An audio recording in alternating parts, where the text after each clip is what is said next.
టీడీపీకి సంబంధించిన ఒక మనిషి గిలుకుపూడి శ్రీనివాసరావు ఏదో ఉంది అతని పేరు. అతను నన్ను చంపడానికి ఒక కాంట్రాక్ట్ ఇచ్చాడు లైవ్లో. నన్ను చంపిన హెడ్ కట్ చేసి తీసుకొస్తే ₹1,00,00,000 ఇస్తానని కాంట్రాక్ట్ ఇచ్చాడు. అది ఆ TV5 సాంబశివరావు నివారిస్తున్నట్టు నటిస్తానే 3 సార్లు తనతో రిపీట్ చేయించాడు.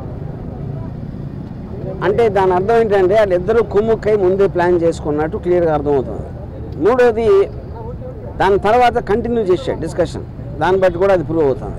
ఇంకా ఛానల్లో ఇలాంటి వ్యక్తులను పెట్టి ఇలాంటి ప్రసారాలు చేయిస్తానంటే 100% ఛానల్ ఓనర్ బిఆర్ నాయుడు గారు కూడా దాంట్లో కాన్స్పిరసీలో చేయి ఉందనేది నా బిలీఫు. దాని సందర్భంగా అది ఆ కంప్లైంట్ ఇవ్వడానికి నేను వచ్చాను ఇక్కడ డీజీపీ గారి దగ్గరికి. నేను దాసరి కిరణ్ కుమార్ మీ ఇద్దరం కంప్లైంట్ హ్యాండ్ ఓవర్ చేసాం. దానికి అప్రాప్రియేట్ యాక్షన్ వాళ్ళు దాంట్లో ఉన్న అన్ని పరిశీలించి వాళ్ళు తీసుకుంటారు. ఇది ఇక్కడ జరిగింది. బెదిరింపులు పట్టించుకోండి. ఇప్పుడు మీరు ఇప్పుడు ఆల్రెడీ తను సోషల్ మీడియాలో నేను చేస్తాను అంటే నేను చెయ్యి అన్నట్టు చెప్తున్నాడు. మీకు మర్డర్ చేయటం కన్నా వేరే వాళ్ళని ఇన్స్పైర్ చేస్తున్నారు మీరు. ఎందుకంటే ఇప్పుడు మీకు కిరాయి హంతకుల వీళ్ళ డబ్బులు ఇస్తే ఎవరు చేస్తారు? కిరాయి హంతకులు చేస్తారు. వాడిని చంపితే ఇంత డబ్బులు ఇస్తాను అని ఎంతమంది ఎక్కడెక్కడ ఎలా ఇన్స్పైర్ అవుతారో అని మనకు ఎట్లా తెలుస్తుంది? సో అలాంటిది మీరు టీవీలో చెప్పించడం కానీ చెప్పడానికి అవకాశం ఇవ్వటం అనేది మేజర్ క్రైమ్ అనేది నా ఉద్దేశం. అది కంప్లైంట్ దాని గురించి. అంటే ఇప్పుడు కూడా చాలా కాంట్రవర్సీలు వచ్చాయి. ఇప్పుడు కూడా కంప్లైంట్ రామ్ గోపాల్ వర్మ గారు ఇప్పుడు తొలిసారిగా కంప్లైంట్ అది ఎప్పుడు నన్ను చంపడానికి ఎవరు ఇవ్వలేదండి కాంట్రాక్ట్. అది తొలిసారి ఇచ్చారు కాబట్టి నేను కూడా తొలిసారి కంప్లైంట్ ఇస్తున్నాను. ఇప్పుడు సినిమా రిలీజ్ అనేది అది ఇంకా కోర్టులో ఉంది. ఆ కోర్టులోది రేపు ఎల్లుండా తెలుస్తుంది. దాన్ని బట్టి ఉంటుంది. సబ్ జుడిస్ కాబట్టి అది నేను చెప్పలేను. చంద్రబాబు లేకపోతే ఆ పార్టీకి వ్యతిరేకంగా వ్యూహం అనే సినిమాని జగన్ అనుగుణం తీసుకున్నారు కాబట్టి మీ మీద ఇలాంటి వ్యాఖ్యలు కానీ ఎవరైనా డిబేట్ జరుగుతుంది అనుకుంటున్నారు. ఇప్పుడు పాయింట్ ఏంటంటే పొద్దున్న లెగిస్తే లోకేష్ జగన్ సైకో, జగన్ బాబాని చంపేశాడు, జగన్ అది చేశాడు, అతను ఎవడో మర్డరు, ఇతను ఎవడో దొంగ, అతను ఎవడో స్మగ్లరు అని పొద్దున్న లెగిస్తే ఆయన మాట్లాడేదే వేరే వాళ్ళని విమర్శించడం లేకపోతే ఎలిగేషన్స్ చేయటం. అలాంటిది వ్యూహం సినిమాలో ఏదో చూపించేస్తున్నానని వాళ్ళు ఊహించుకుని వాళ్ళు చేసేదే నేను చేస్తున్నానని చెప్పడానికి వాళ్ళకి అసలు ఏ విధంగా రైట్ ఉంది అనేది బిగ్గర్ క్వశ్చన్. అది వ్యూహం అనే సినిమా ఒక పొలిటికల్ కామెంట్, అది పొలిటికల్ ఒపీనియన్ నాది. దేశంలో ప్రతి ఒక్కరు కొన్నట్టే మీరు తెల్లారు లేగిస్తే మీరు డిబేట్లో మాట్లాడచ్చు, న్యూస్ పేపర్లో రాయొచ్చు, లేకపోతే బుక్ రాయొచ్చు, న్యూస్ పేపర్లో కాలం చేయొచ్చు, ఒకళ్ళిద్దరితో మాట్లాడుకోవచ్చు, ట్వీట్ పెట్టచ్చు, అలాగే సినిమా తీయచ్చు. అన్నీ కూడా మాధ్యమాలు. కంటెంట్ అనేది ఎక్స్ప్రెస్ చేయడానికి నాకే కాదు ఎవరికైనా రైట్ ఉంటుంది. అదే నేను చేస్తున్నాను.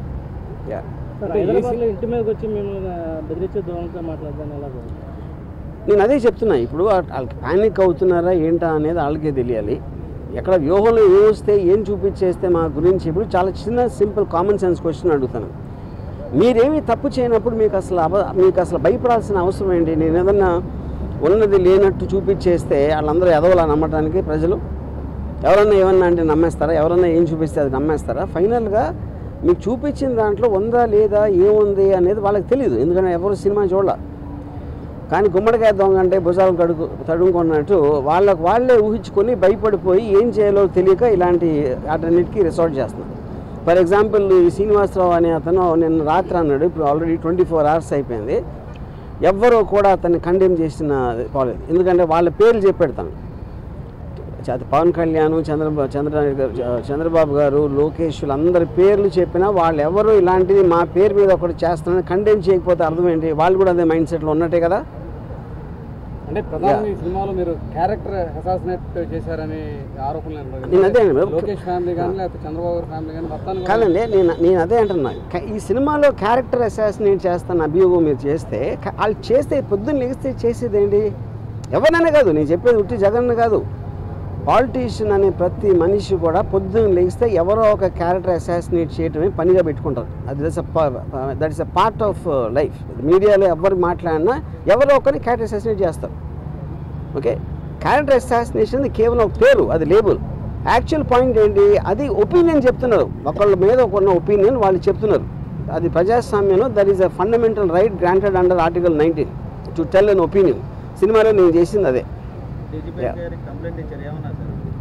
ఆబ్వియస్లీ వాళ్ళ ప్రాసెస్ వాళ్ళ ప్రొసీజర్ ఉంటుంది, దాన్ని బట్టి వాళ్ళు దే విల్ టేక్ యాక్షన్. అంటే ఎవరెవరు ఇచ్చారు? నేను ఇచ్చింది మన Srinivasarao, Sambasivarao anchor, TV5 channel owner BR Naidu, ఈ ముగ్గురు మీద ఇచ్చింది. ఈ సినిమాలు చాలా మంది కాంట్రవర్సీ ఉంటాయి, ఎప్పుడు లేని విధంగా ఈ సినిమాకి ఎక్కువ కాంట్రవర్సీ ఉండడానికి కారణం ఏంటి? అది మీరు టీడీపీ వాళ్ళని అడగాలి.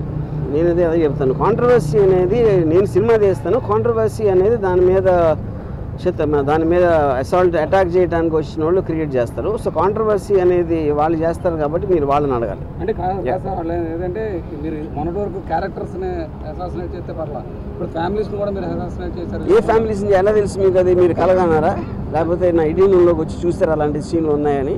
అంటే మీ ట్రైలర్లో కానీ వాటిలో కానీ మొత్తం నేను అదే చెప్తున్నా. మీరు చెప్పండి, ఈ ఫ్యామిలీలో ఎవరిని అసాసినేట్ చేస్తే చెప్పండి, ఒక ఎగ్జాంపుల్ చెప్పండి. అంటే వాళ్ళు చెప్తున్న నేను అదే అంటున్నాండి, వాళ్ళు చూసింది మీరు చూసింది ఒకటే కదా ట్రైలర్లో. నేను కొన్ని సపరేట్గా వాళ్ళకి పంపించలేదు కదా సినిమాని చూడటానికి. Yeah okay.